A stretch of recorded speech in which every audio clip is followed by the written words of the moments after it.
Granulation, अब granulation से आपको समझ आ जाना चाहिए कि ग्रेनुलेशन मतलब ग्रेन्यूल बन रहे हैं, ड्राई मतलब ड्राई तरीके से ग्रेन्यूल बन रहे हैं।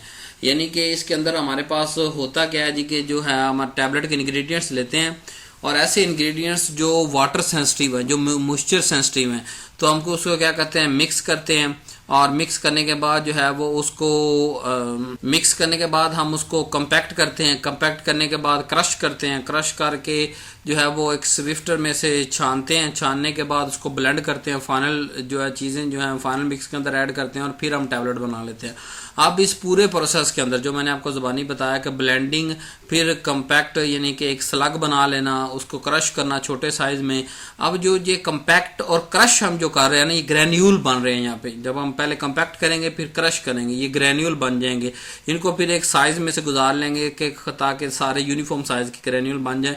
और फिर जो है इसके अंदर कोई वाटर, कोई दूसरा सॉल्वेंट यूज नहीं हुआ, इसलिए हमारे पास ये ड्राई ग्रेनुलेशन कहलाता है। इसके अंदर एक्सिपिएंट कौन से जो बड़े जरूरी है, जरूर याद रखना है आपने। अब यहाँ पे हमारे पास डायल्यूट और फिलर कौन से हैं, एनहाइड्रस लैक्टोलोज है, लैक्टोलोज मोनोहाइड्रेट है, स्टार्च डाइबेसिक कैल्शियम फॉस्फेट है, एमसीसी है, एविसिल है, डिसइंटीग्रेंट स्टार्च है, एविसिल है, सोडियम स्टार्च ग्लाइकोलेट है, क्रॉस कार्मिलोज सोडियम है, क्रॉस पोविडोन है, लुब्रिकेंट्स के अंदर हमारे पास स्टीरेट है, मैग्नीशियम स्टीरेट, स्टेरिक एसिड, फिर ग्लिसराइल फैटी एसिड है, पॉलीऑक्सी थाइलीन स्टीरेट है, ग्लाइडेड टल्क है, कोलाइडल सिलिकॉन डाइऑक्साइड है। मिसलिनियस के बारे में कलर है, स्वीटनिंग एजेंट वगैरह भी हम ड्राई के अंदर ऐड करते हैं। वहाँ हम जो है वो कलरेंट जो डायरेक्ट कंप्रेशन उसके अंदर यूज नहीं करते। तो ये वाले एक्सीपिएंट आपने जरूर याद करना है। दो दो तीन तीन मसाले आपको आने चाहिए।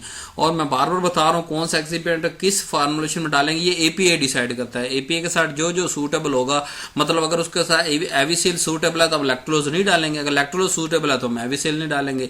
तो इस तरह जो एपीआई आपको तीन तीन चार चार मसाले हर डायल्यूट की, डिसइंटीग्रेंट की, लुब्रिकेंट की, ग्लाइडेंट की तीन तीन चार चार मसाले आने चाहिए उस मेथड की, और वो डालेंगे on the base of suitability with API.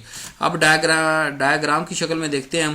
पहले स्टेप के अंदर वही मैंने आपको कहा कि ड्रग को हम क्या करेंगे, ग्राइंड करेंगे। अब ग्राइंड करने का क्या मकसद है कि एपीआई का भी एक खास साइज हो जाए, ठीक है। फिर उसको वी शेप ब्लेंडर के अंदर ब्लेंड करेंगे और कुछ एक्सिपिएंट इसके साथ डालेंगे और उसके बाद उसको कंपैक्ट करेंगे। रूलर कंपैक्टर यहाँ दिखाया गया आपको, दो तरफ रूल है और अंदर से जब गुजरेगी तो एक खास जो है वो सॉलिड बन जाएंगे। ये बड़े बड़े, या आप कह लें स्लग भी बन सकते हैं। इस तरह स्लगिंग प्रोसेस भी हो सकता है। यहाँ पे स्लग बन जाए और स्लग को आप ब्रेक कर लें, ब्रेक करके आगे छान लें, छानने के बाद फिर मिक्स कर लें।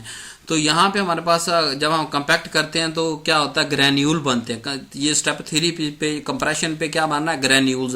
अब उस ग्रेन्यूल को हम क्रश करते हैं ताकि सारे यूनिफॉर्म साइज के हो जाए और फिर उसको हम जो क्या करते हैं, स्क्रीनिंग या स्विफ्टिंग करते हैं, छानते हैं ताकि सारे हमारे पास सेम साइज के हमारे पास आ जाएं।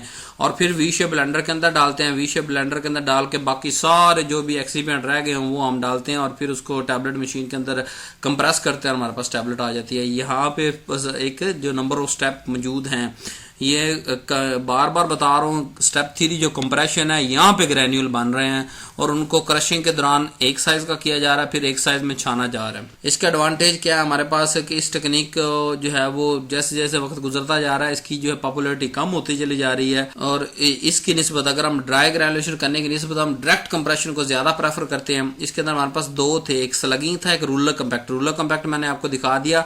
स्लगिंग क्या होता है, इसी रूलर कंपैक्ट की जगह पे क्या होता है कि हम कंप्रेशन मशीन लगा देते हैं।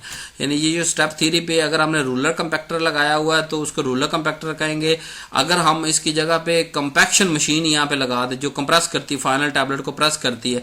यहाँ पे ये जो स्टेप 2 पे ब्लेंड हुआ वो मिक्सचर है, वो अगर स्टेप 3 पे डायरेक्ट कंप्रेशन मशीन के अंदर डाल के बड़ी बड़ी टैबलेट्स, 1 इंच की टैबलेट्स बना लें और फिर उस 1 इंच की टैबलेट्स को हम क्रश करें, क्रश करके छाने, उसको कहते हैं स्लगिंग। स्लगिंग समझ आ गया? स्लगिंग, स्लग इज 1 इंच टैबलेट। और यहाँ हम क्या लगाएंगे, स्टेप 3 पे कंप्रेशन मशीन लगाएंगे जो लास्ट में यहाँ स्टेप में यूज करनी होती है, हमने स्टेप 3 पे यूज करेंगे।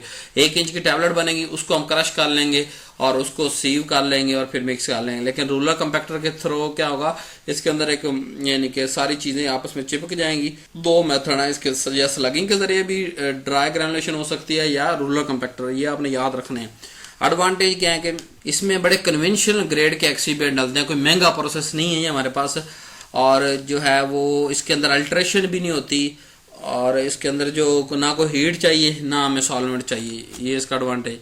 डिसएडवांटेज की बात करें तो स्पेशलाइज्ड इक्विपमेंट हमें जरूर चाहिए, जैसे मिसाल रूलर कंपैक्टर चाहिए। अगर रूलर कंपैक्टर हमारे पास हो ही ना इंडस्ट्री के अंदर तो हम जो है कंपैक्ट कर नहीं सकते। अगर हम तो इस तरह जो है वो सेग्रीगेशन ऑफ कंपोनेंट इसमें हो सकती है। जब पोस्ट मिक्स करेंगे हम तो वहाँ ग्रेनुलेशन तो ड्राई बने है ना, पाउडर का पाउडर ही है ना वो, चाहे उसको प्रेस करने से उसकी फोर्स करीब आ गई और जो है वो इंट्रा जो मालिकुलर फोर्सेस हैं वो ओवर एक्सीड कर गई और एक दूसरे से को आरजी बॉन्डिंग उन्होंने बना भी ली है, तो फाइनल में जाके जब मिक्सिंग करेंगे तो वहाँ सेग्रीगेशन हो सकती है मे बी, जरूरी नहीं कि हो।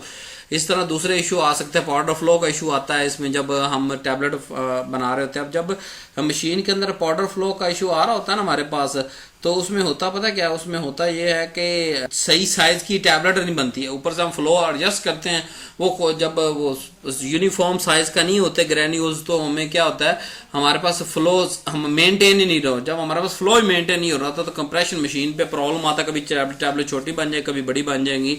तो अगर बहुत ही बड़ी बन गई तो फिल्म कोटिंग है, इस तरह की चीजों के अंदर हमें मसला आएगा। वहां पे हो सकता है जो है वो ऊपर से सेग्रीगेशन हो जाए या मतलब टैबलेट टूट जाए या कम्पैक्ट ना रहे। तो ये सारे डिसएडवांटेज हैं इसके। जेन्युइन बात नहीं, क्योंकि उसके ऊपर प्रिंट ही नहीं होती, जबकि मेडिसिन के ऊपर प्रिंट होती है मेडिसिन, तो उससे ही जो ऊपर प्रिंटेड होती है ना उससे हम आपको डिस्काउंट देंगे जितने % भी आपको शो हो रहा है। So thank you very much, Allah Hafiz.